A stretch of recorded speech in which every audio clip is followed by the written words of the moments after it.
काजल बहुत दिनों से पति के व्यवहार में नयापन देख रही थी।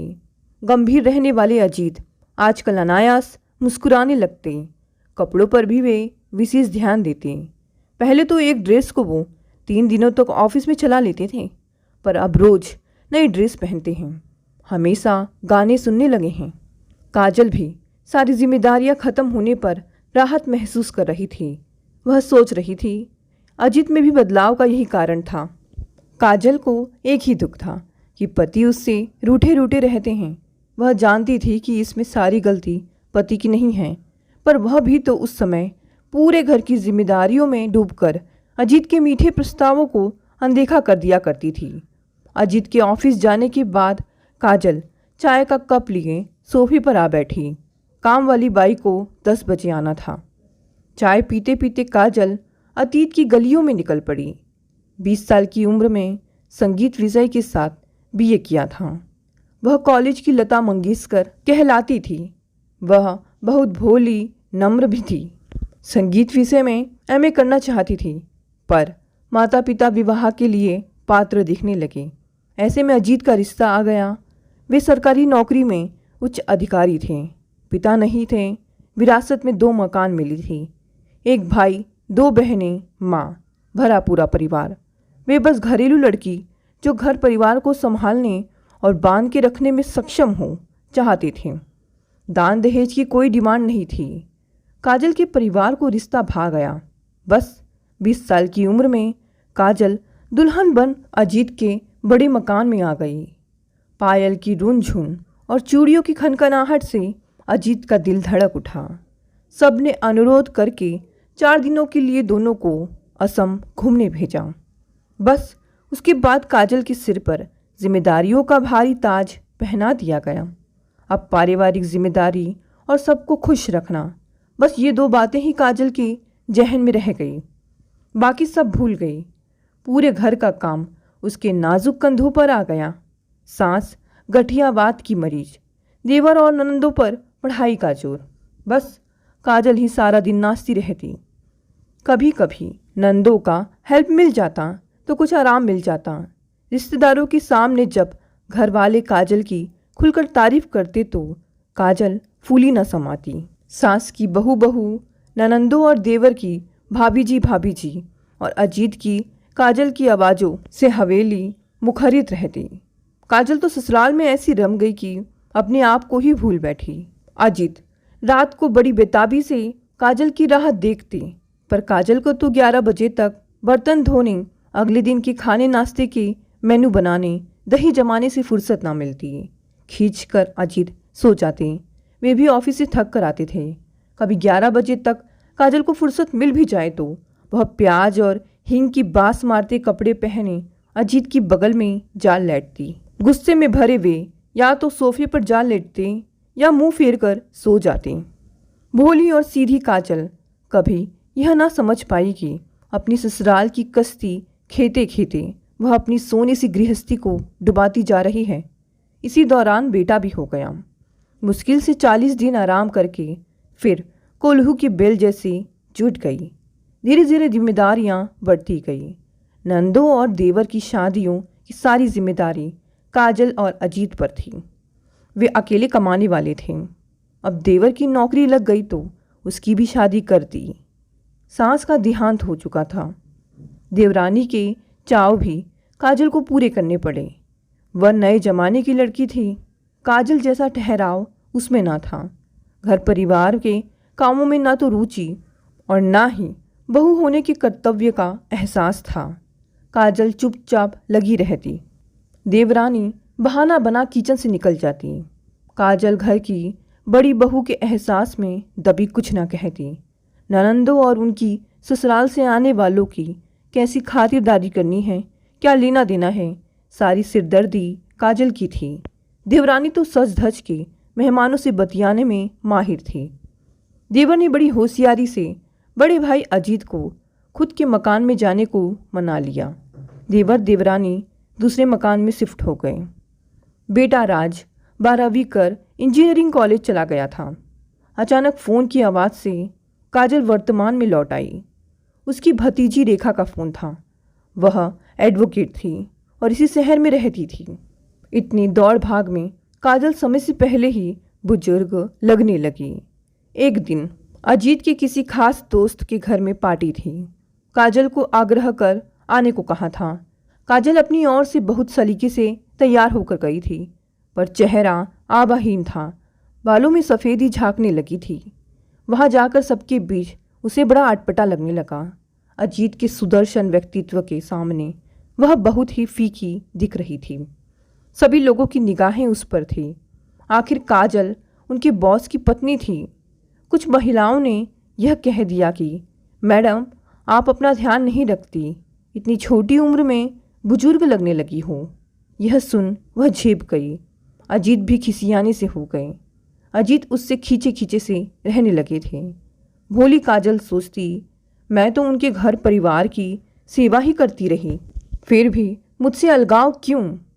समय का पहिया आगे बढ़ गया। राज की पढ़ाई खत्म हो गई थी। मुंबई की एक कंपनी में नौकरी भी लग गई थी। ऑफिस की 4 दिनों की छुट्टी थी।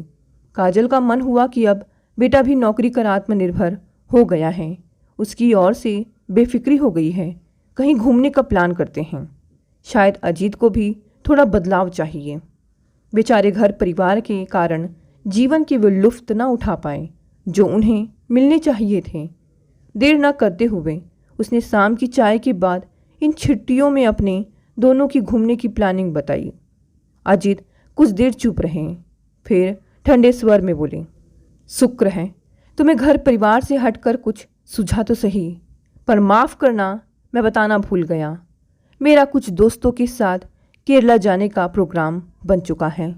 कल सवेरे मुझे निकलना है। यह सुन काजल चुप रह गई। अजीत केरला के लिए निकल गए। काजल को एकाएक घर बहुत सूना लगने लगा। वह ऑटो लेकर देवरानी के घर चली गई। मकान की साज सज्जा देख हैरान रह गई। उसे अपने घर की याद आई।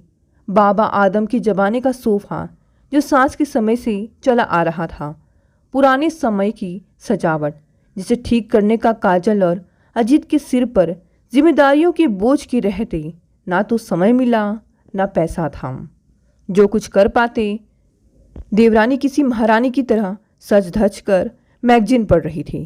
काजल अपनी मामूली सी साड़ी की सिलवटें ठीक करने लगी। एक कृत्रिम मुस्कुराहट के साथ देवरानी गले लग गई।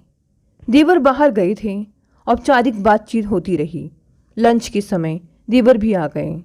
भाभी को अभिवादन कर भाई के बारे में पूछने लगी। काजल ने जब दोस्तों के साथ केरला जाने की बात कही तो हैरान हो गए।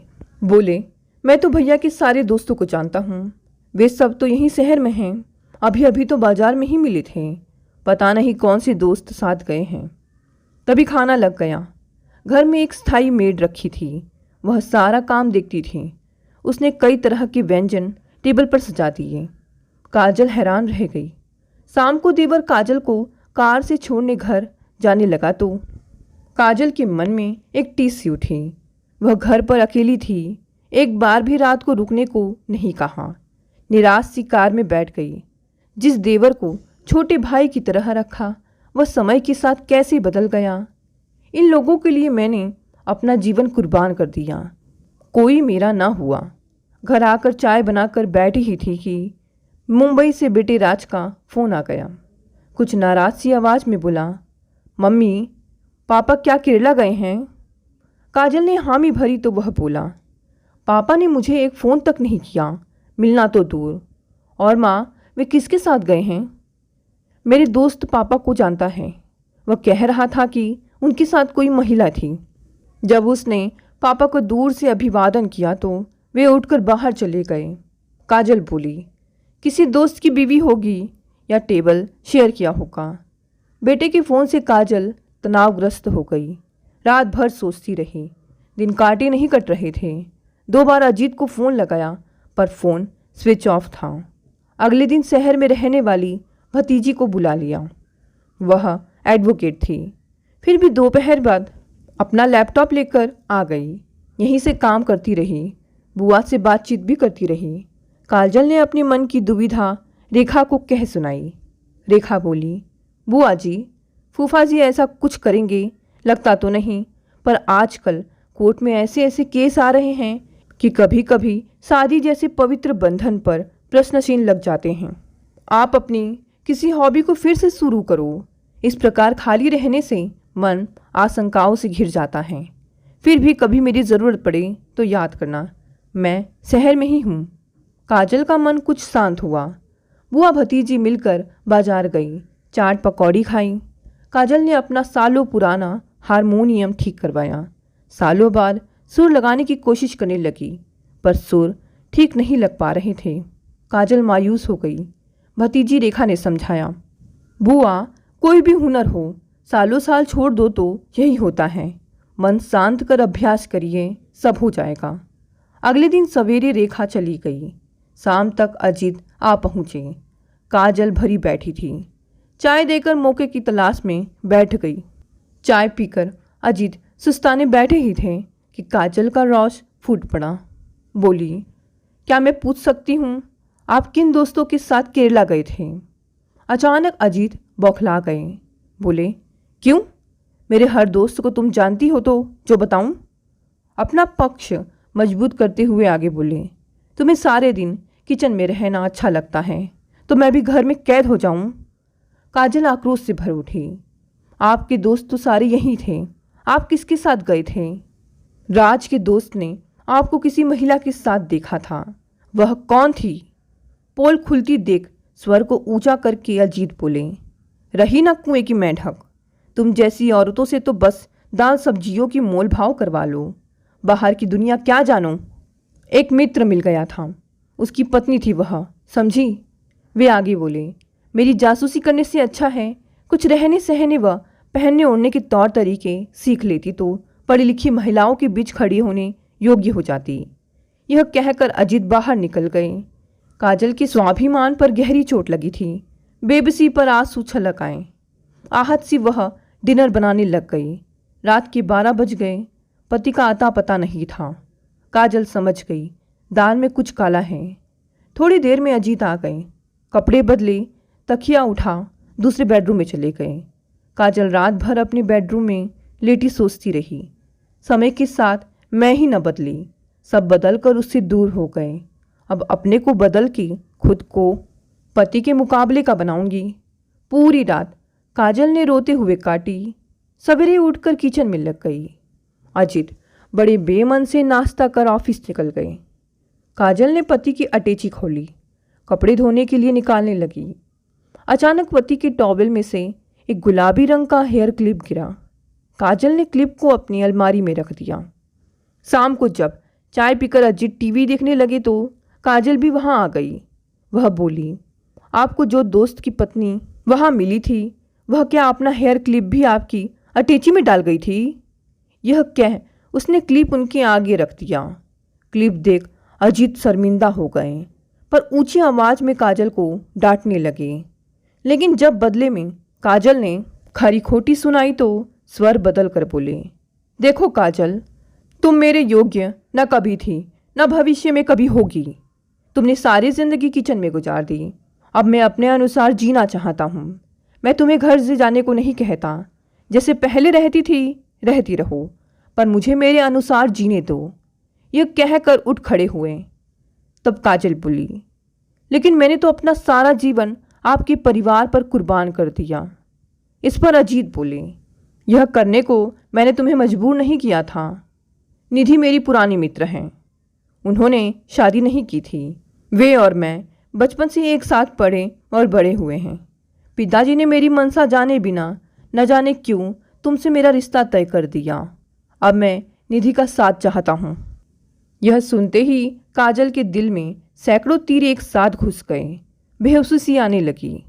किसी तरह लड़खड़ाती बिस्तर तक पहुंची और कटे पेड़ सी गिर पड़ी। 2 दिनों बाद रक्षाबंधन था। यही सब बातें और यही राखी मनाई जाती। वह बेताबी से रक्षाबंधन का इंतज़ार करने लगी। उसे पूरा भरोसा था सब उसी का साथ देंगे। उसकी सेवा और पूरे परिवार के लिए समर्पण किसी से छिपा ना था। बेटा राज भी आने वाला था। अजीत की प्रेम कहानी उसी दिन सुनाई जाएगी। रक्षाबंधन वाले दिन सवेरे उठकर काजल ने पकवान और खाना बनाकर रख दिया। देखते देखते सभी आ गए। राखी बांधकर बहनें नेक के लिए काजल की ओर देखने लगी, पर काजल चुप बैठी रही। उसने देवरानी को भोजन परोसने को कहा तो सब हैरान रह गए। 100 मनुहार से खाना खिलाने वाले काजल को क्या हो गया। खाने के बाद काजल ने चुप्पी तोड़ते हुए कहा, आज सबके सामने अपनी एक प्रॉब्लम बता रही हूँ, कृपया मुझे इसका समाधान बताइए।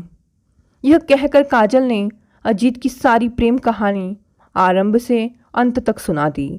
इस बीच न जाने कब अजीत उठकर बाहर चले गए। कुछ देर कमरे में सन्नाटा पसरा रहा। फिर बड़ी ननंद बोली, भाभी, इस उम्र में आपको भैया पर यही लांछन लगाने को मिला था। तब छोटी ननंद बोली, भैया इतने बड़े ओहदे पर हैं, आप तो उनके पद की निधि भी भूल गई हैं। आप उनके सामने क्या हैं? उनके मुकाबले में कुछ भी नहीं। फिर भी भैया को आपसे कोई शिकायत नहीं। काजल ननंदों की बातें सुनकर हैरान रह गई थी कि देवर बोला, भाभी, मेरे राम जैसे भाई पर इल्ज़ाम लगाते शर्म ना आई? देवरानी मुंह के पल्लू दिए अपनी हंसी को भरसक दबाने की कोशिश कर रही थी। बस राज ही सिर नीचा किए बैठा था। अब काजल का धैर्य जवाब दे दिया। वह सोचने लगी, ये वही नंदे देवर और पति हैं जिनकी सेवा में मैंने खुद को भुला दिया, जिनके लिए मैंने अपने संगीत रूप रंग की बलि चढ़ा दी। मेरे अस्तित्व और स्वाभिमान पर इतना बड़ा आघात। अपने गहने कपड़े सेवाएं देकर आज तक इनकी मांगे पूरी करती आई हूँ। सब बहाने से उठकर जाने लगे तो काजल तिलमिला उठी। बोली, तो सुनिए, आपके उसी राम सदृश्य भाई ने मेरे साथ विश्वासघात किया है। आज मैंने भी उनसे तलाक लेकर अलग रहने का फैसला लिया है। काजल को उम्मीद थी कि सब मुझे मनाने आ जाएंगे। अभी वह सोच ही रही थी कि अजीत की आवाज़ आई, आज सब राखी का नेक लेकर नहीं जाएंगे क्या? देखते देखते अजीत ने 500 रुपये की नोट की गड्डी निकाली। बहनों के साथ छोटी भाभी को भी रुपए दिए। नेक लेकर सब घर जाने को तैयार हो गए। काजल मूर्ति की तरह बैठी रही। जाते जाते ननंदे काजल को गीता का ज्ञान देने लगी। भाभी, बूढ़ी हो गई हो, बेतुकी बातें बोलना छोड़ समझदार बनो। देवर भी कहाँ पीछे रहने वाले थे। बोले, इस उम्र में तलाक लेकर पूरे खानदान का नाम रोशन करोगी क्या? और पत्नी का हाथ पकड़कर निकल गए। राज ही खिंसा बैठा रहा। सबके जाते ही घर में मरघट सा सन्नाटा पसर गया। राज भी घर में आने वाले भयंकर तूफान के अंदेशे से बचने के लिए घर से बाहर निकल गया। अब काजल और अजीत दोनों ही सांप और नेवले की तरह एक दूसरे पर आक्रमण करने लगे। काजल अपनी सेवाओं और घर के लिए की गई कुर्बानियों की दुहाई देती रही तो अजीत उसकी पत्नी के रूप में नाकाबिलियत के किस्से सुनाते रहे। अजीत ने आखिरकार सोचा, काजल तलाक की गीदड़ भभकी दे रही है, जाएगी कहाँ? मायके में एक भाई भाभी रह गए थे, वे भी जायदाद बेचकर विदेश जा बसे। पढ़ाई लिखाई में कुछ खास ना तो डिग्री ही है, ना 42 की उम्र में कोई नौकरी के योग्य है। इसलिए काजल के मुखातिब होकर बोले, जो जी में आए करो, तुम्हारी योग्यता तो बस किचन तक ही है, यह तुम भी जानती हो। काजल तिलमिला कर बोली, मैं ग्रेजुएट हूँ, संगीत जानती हूँ। तुमने मेरे स्वाभिमान को ललकारा है और कुर्बानियों को नकारा है। अब क्या तुम्हें ऐसे ही छोड़ दूंगी?